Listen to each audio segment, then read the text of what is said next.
Now it is my great pleasure to introduce someone who needs a little introduction in this community. If you've done any work with Fluoride Free Waitaki, then you know the power and the passion that is Sheryl Black.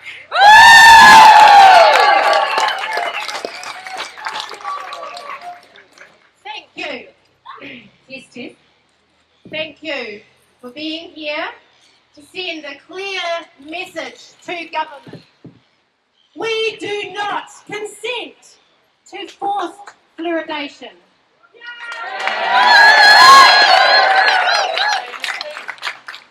We know from the last time there was local public consultation, almost 3/4 of us, over 6,300 Waitakians, said no to water fluoridation. And to their credit, Mayor Kircher and our council have acknowledged this and asked the Minister of Health to let us delay fluoridation. They have asked for consideration to be given to return this decision to the people. A round of applause for our Mayor and Council on this. Thank you. The Bill of Rights needs to mean something. The right to refuse medical treatment needs to mean something. It does under our 1688. They're indubitable and cannot be changed. But the unelected Director General of Health, Diana Safati, who hasn't even yet analysed the Bill of Rights, has threatened our local council with massive fines if they don't comply. Illegal under 1688. If they don't comply with this unlawful directive. So we march. We are fighting for our right to decide what goes in our bodies. The public drinking water supply should never be used to dose people against their will.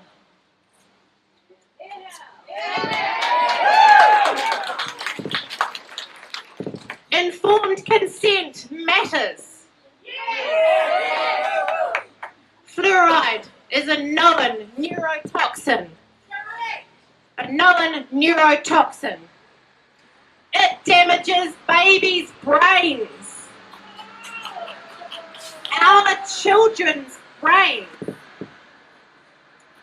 If there is even a shadow of a doubt about safety, our government should err on the side of caution.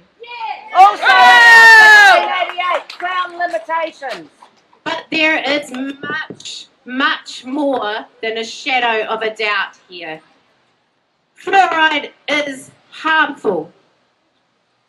A large body of scientific evidence has been presented to the Ministry of Health and to Dr. Safati. But it is being ignored. The latest scientific research from the last 2 years shows water fluoridation does not meaningfully reduce tooth decay. Has to be done topically. The catfish study showed children exposed to fluoridated water had at most 4% reduction. 4% reduction at most in tooth decay. The Lotus study used 10 years of dental insurance records of 6.4 million adults in England and found essentially no reduction in tooth decay for those living in fluoridated areas. Both these recent studies have come out since the directives. They change everything. Mayor Kircher, you say that if Council rejects this directive, a commissioner will simply be sent who will turn on the fluoride. But what does that say about the state of democracy in this country?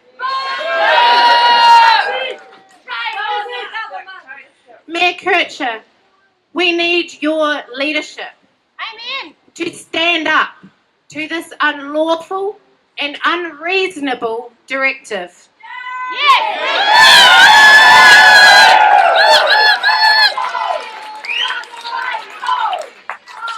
At the very least, fluoride-free taps must be provided. Thank you. And a rebate for our whole house water systems that we're going to have to put in. And you must lobby for change to this unjust law. Yes. But we also challenge you to more, Mayor Kircher. We, in Waitaki, we have a choice to keep the fluoride out of the water. Out of the water. We have a choice to refuse to poison people. And the animals and the agriculture.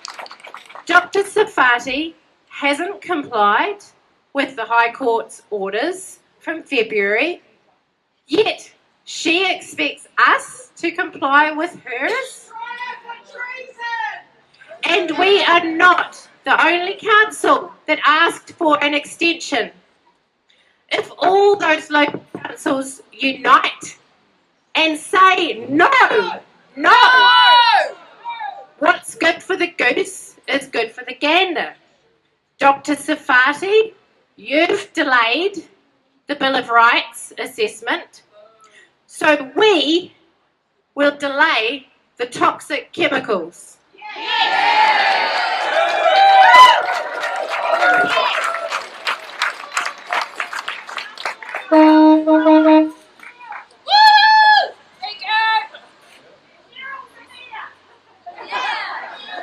Who's got the bullhorn? Who's got the bullhorn? In the crowd. Thank you.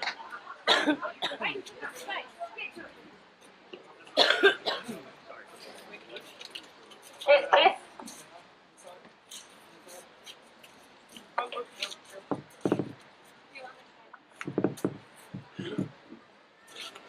Dr. Safati, you've delayed the Bill of Rights assessment, so we'll delay the toxic chemicals. Mayor Kircher and Waitaki District Council, will you be the ones to lead from the front in New Zealand? If you lead, the other councils will follow.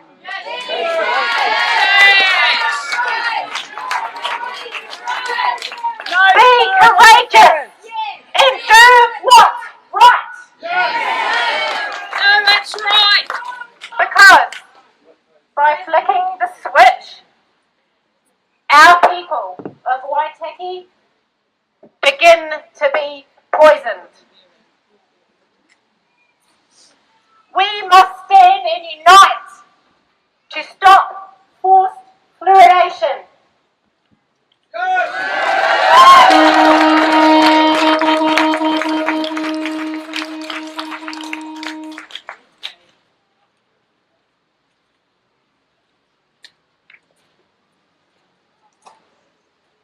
I would now like to invite Mayor Kircher to speak to us, and thank you very much for coming today.